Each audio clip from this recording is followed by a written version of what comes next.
Hello everyone. You're watching Anime Octopus, your destination for unique anime fan theories and stories. Today's fanfic explores an exciting twist. What if Naruko was a genius Ōtsutsuki goddess? Before we begin, a quick note. This content is created purely for entertainment and discussion. I do not own any anime footage used in these videos. All rights belong to their respective creators and copyright holders. Now, let's dive into the story. A gentle light shimmered beneath the waves, where a young girl drifted quietly in the vast blue ocean. She was 13 years old, with bright blonde hair that floated softly around her face like sunlight in water. Her eyes, a clear and determined blue, still held a quiet strength even as she rested. 3 delicate whisker-like marks adorned each cheek, giving her a unique and memorable look. She wore an orange and blue outfit, now swaying gently with the current. Her name was Naruko Uzumaki.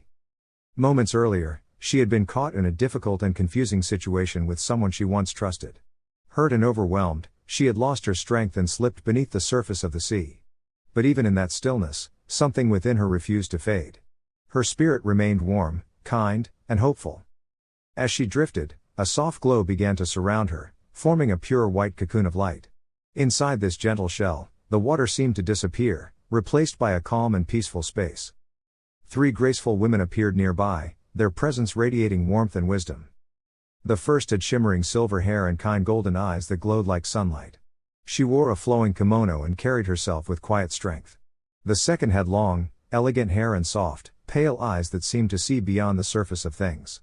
The third had radiant golden blonde hair and bright green eyes that sparkled with life, her presence filled with gentle energy. They looked upon Naruko with care and compassion. The silver-haired woman knelt beside her and placed a hand over Naruko's heart. A soft light spread, healing her body and restoring her strength. The marks of hardship faded, replaced by a peaceful glow. "She has endured so much," the woman said softly. "And yet, her heart remains kind." The others nodded. "She chose understanding when faced with conflict," said the second woman. "That is true strength." "And she never stopped wishing for connection," added the third with a gentle smile. "That makes her truly special." Naruko stirred slightly, as if sensing their presence. The silver-haired woman continued, "She has been given another chance, not just to live, but to grow, to be loved, and to find her place in the world." The second woman stepped forward and knelt beside Naruko, brushing a strand of hair from her face. "If she is willing," she said warmly, "I will guide her as a mother would. She will not walk alone anymore." The third woman clasped her hands together, her eyes bright. "And I will give her companions, gentle, loyal creatures who will stand by her side. They will bring her joy, and she will protect them with all her heart." The light around Naruko shimmered brighter, as if responding to their words. Slowly, her eyes opened. She looked around, confused at first, then calm. The warmth around her felt safe, like a place she had always been searching for. "Where am I?" she asked softly. "You are in a place between endings and beginnings," the silver-haired woman replied kindly. "And you have a choice ahead of you." Naruko blinked, then sat up slowly. Despite everything, her expression carried a small, hopeful smile. "A choice?" she asked. The second woman nodded. "A chance to begin again. To have a family. To grow stronger, not just in power, but in heart." The third added, "And to fill your life with friendship, kindness, and adventure." Naruko looked at each of them, her bright eyes reflecting their gentle light. For the first time in a long while, she didn't feel alone. "Okay," she said quietly, but with growing confidence. "I'd like that." The light around her glowed warmly, as if welcoming her answer. And so, Naruko's new journey began, not in darkness, but in hope, surrounded by care, and guided toward a brighter future. Tsubasa smiled warmly as she held up a slender, glowing needle.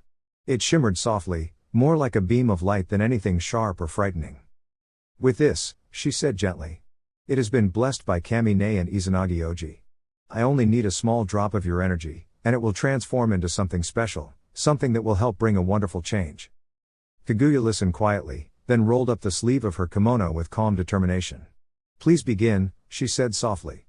"I would like to spend a little time with my child before I must return." Tsubasa nodded and carefully touched the needle to Kaguya's arm. A tiny glow formed, and a drop of shimmering light flowed into the needle. As soon as it filled, the color shifted from soft red to radiant gold, glowing like sunlight. With a gentle motion, Tsubasa placed her hand over Naruko's chest, letting the golden light drift into her like a warm breeze. For a moment, everything was still. Then Naruko opened her eyes wide and sat up quickly. "I'm up." "Don't," she paused, blinking. Something felt different. She tilted her head as she heard soft laughter, 3 gentle, musical giggles. Turning, she saw the 3 women watching her kindly. Before Naruko could ask anything, Kaguya stepped forward and explained everything, the blessings, the transformation, and who they all were. Naruko listened carefully. Then her face brightened into a wide, cheerful smile. She wrapped Kaguya in a warm hug. "Wow! I must be really lucky to have such a beautiful woman as my new mom." Kaguya blinked, surprised, before a small blush appeared on her face. "And I am the luckiest of all," she replied softly, "to have such a sweet and kind daughter." Naruko grinned, then looked at Kaguya's eyes curiously. "Hey, Mom. You have eyes like the Hyuga clan. Does that mean I'll get them too?" Kaguya shook her head gently. "Not exactly. You will receive something even more unique." Naruko's eyes sparkled with curiosity. "Better than one of the 3 great dojutsu? What could that be?" Kaguya smiled and closed her eyes. A soft glow gathered at her forehead, and a new eye appeared, deep red, with beautiful rings and tiny white markings that shimmered like snowflakes. "Behold," she said calmly, "the Keishugan, the eye of harmony and change. It carries the gifts of sight, understanding, and balance, allowing its wielder to sense the world in ways others cannot." Naruko stared in amazement. "That's incredible." Kaguya chuckled softly. "And in time, you will learn how to use your own gifts." Then Kami stepped forward, her expression warm and encouraging. "Naruko, I would like to share something with you as well. You will be able to connect with some very special companions, each with their own strengths." As she spoke, gentle images formed in the air, graceful, powerful beings. There is Giratina, who understands balance. Moltres, who carries the warmth of fire. Articuno, who brings calm and coolness. Kyogre, who flows like the sea. Mewtwo, wise and thoughtful. And Zekrom, strong and guided by ideals. Naruko watched in awe, but instead of fear, she felt a sense of wonder. "They're amazing," she whispered. Kami nodded. "You will be able to meet them one day. Treat them with kindness, and they will become your friends." Naruko smiled brightly. "I promise. I'll treat them like family." Tsubasa stepped forward next, her tone proud but gentle. "Naruko, you have shown something truly special, kindness, courage, and a strong heart. Because of this, you have been chosen for a great role. You will help bring balance, creativity, and renewal to the world." Naruko blinked in surprise. "Me?" Tsubasa nodded. "Yes. And I know you will do wonderfully." Naruko stood up straight and bowed politely. "Thank you. I'll do my best." Tsubasa smiled, then added playfully, "But first, I have a question. What would you like to do with your friend Jinx?" Naruko's face lit up instantly. "I want her to stay with me." Tsubasa tilted her head. "Then perhaps we can give her a new form, something that lets her stay by your side safely." Naruko pointed to a nearby sword. "Maybe that?" Tsubasa picked it up, examining it with a thoughtful hum. "That could work." With a gentle wave of her hand, a soft red light floated from Naruko and settled into the sword. The blade shimmered and transformed into a sleek, elegant katana with a soft crimson glow. Naruko clapped happily. "Now Jinx can stay with me." Tsubasa nodded. "Exactly." After a quiet moment, she spoke again. "It's time for us to go. Kaguya must return, and we all have our own places to be." Kaguya hugged Naruko once more, holding her close. "Remember, my dear, don't hide who you are. Be proud of your strength and your kindness." Naruko nodded. "I will, Mom." With gentle smiles, the 3 women faded away like morning mist. Naruko stood quietly for a moment, then walked over and picked up her new katana. She held it carefully, smiling. "All right, Jinx," she said softly. "Let's see what kind of adventures are waiting for us."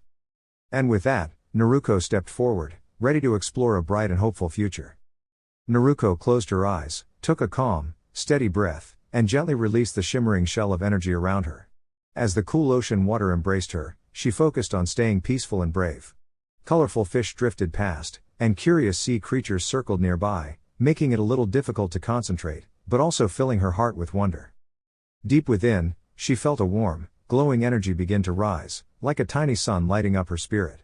It grew brighter and stronger, wrapping around her in a soft, golden glow shaped like a graceful bird. Naruko smiled to herself, feeling both powerful and calm at the same time. With a gentle push, she swam upward and broke through the surface of the water, rising into the air above the bridge. The breeze brushed against her face as she looked down, taking in the wide view of the ocean and the land beyond. Everything felt alive and full of possibility. She noticed her friends below, Kakashi-sensei, Sakura, Sasuke, Haku, Tazuna, and even Zabuza. Things looked tense, but Naruko's heart told her this was a moment to bring everyone together, not apart.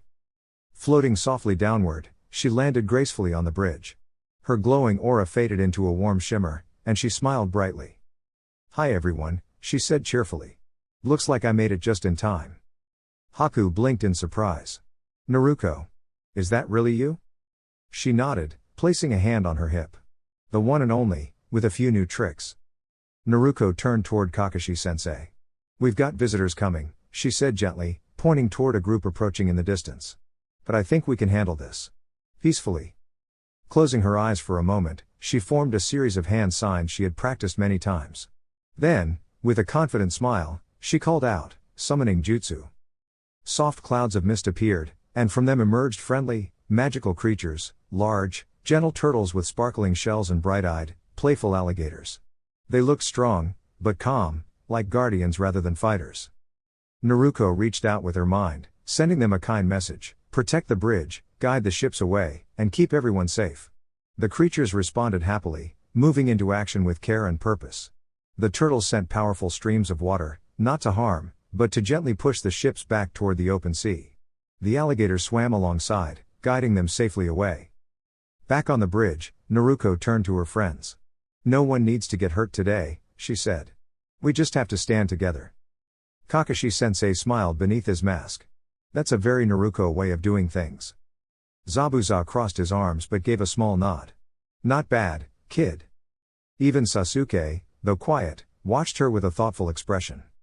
As the approaching group realized they could not advance, they slowed down. Confusion replaced their earlier determination. Naruko stepped forward calmly. "There's no need for this," she called out. "This place deserves peace. Let's choose a better path." Her voice was steady and kind, and something about it made everyone pause. One by one, the tension faded. The ships turned away. The people on the bridge relaxed. The wind seemed softer, the sky brighter. Tazuna laughed warmly, lifting a bottle in celebration. "You did it, Naruko." Naruko rubbed the back of her head shyly. "We all did." Over the next few days, the bridge was completed.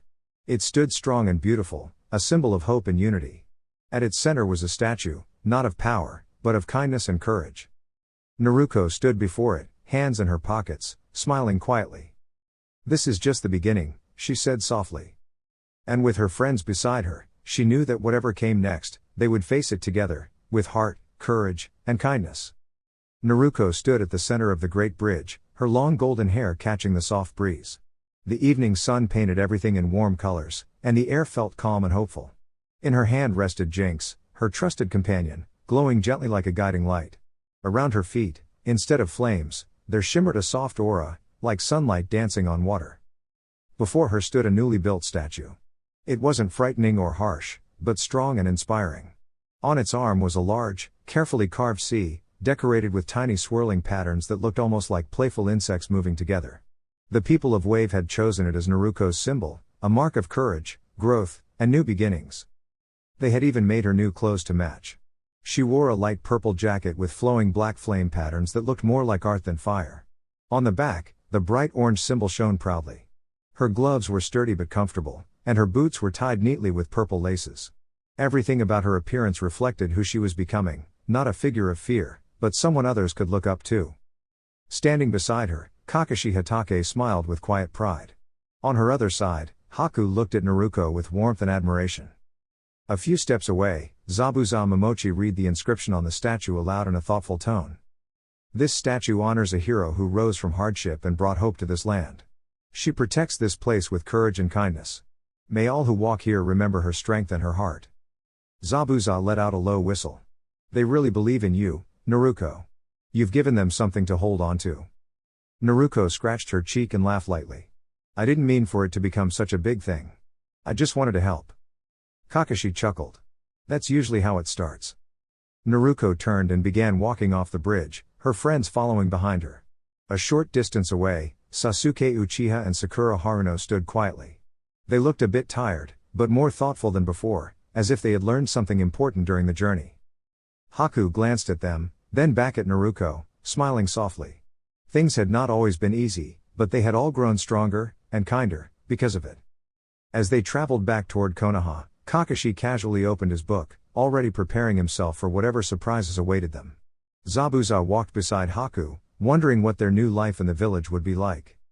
Naruko, meanwhile, was deep in thought, but not worried. She was imagining the future. Training harder. Learning more. Becoming someone who could protect everyone she cared about. A week later, they finally reached the gates of Konohagakure. As Naruko walked through the village, something felt different. People looked at her, not with fear, but with curiosity. And even respect. Some smiled. Some whispered. Others simply watched in quiet admiration. Naruko blinked, a little surprised, but then smiled back. She led her friends straight to the Hokage Tower. Climbing the stairs, she paused for a moment, then grinned brightly. With a playful kick, she opened the door. Old man. I'm back. She called out cheerfully. And this time, it wasn't just a simple mission. At his desk, Hiruzen Sarutobi looked up with a knowing smile. I heard, Naruko. Naruko tilted her head. You did? He handed her a small book. She opened it, and her eyes widened in amazement. There was a picture of her, glowing with energy, standing confidently with Jinx. Kakashi peeked over her shoulder, equally surprised. Naruko laughed. Wow. They really wrote about me? Sarutobi nodded. You've made quite an impression. Naruko placed the book down, then stood a little straighter. Then I've got one more request, she said. Zabuza and Haku, they deserve a chance here. They want to protect, not harm. Please let them stay. Sarutobi studied her for a moment, then smiled gently. If you believe in them, Naruko, then so will I. Haku's face lit up with joy, and Zabuza gave a quiet nod of gratitude. After they stepped out, Sarutobi turned back to Naruko, his expression becoming more serious, but still kind. There's something important you need to know, he said.